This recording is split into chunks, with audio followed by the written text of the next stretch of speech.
Salam əziz izləyicilər, hər vaxtınız xeyirli olsun. Mən Nəriman İmanov. Yeni videomu sizə təqdim etməzdən öncə tövsiyə edirəm ki, kanala abunə olasınız və yeni videolardan vaxtında xəbərdar olmaq üçün bildirişləri aktiv etməyi, videoları bəyənməyi unutmayın. Bugünkü videomuzda sizə faizdən əlaqədar bir sual izah edəcəyik, faizə aid sual izah edəcəyik. Sualımız belədir. Birinci ədəd ikincinin 40%-ni təşkil edir. İkinci ədəd birincinin neçə faizini təşkil edir? Birinci ədədimiz birinci ədəd olsun A. İkinci ədəd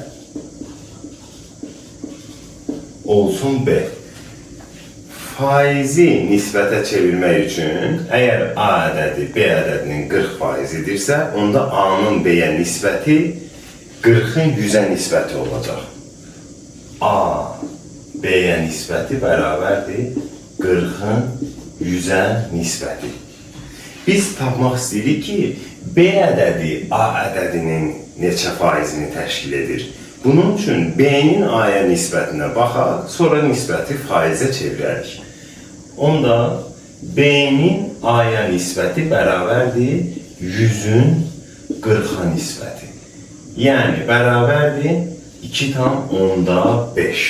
İndi biz bu nisbəti faizə çevirmək üçün bildiyimiz kimi onu 100-ə vurmalıyıq. Ona görə də 2,5 vurulsun 100 bərabərdir 250 faiz oldu bizim cevabımız. Yani ikinci ədəd birinci ədədin 250 faizini təşkil edir.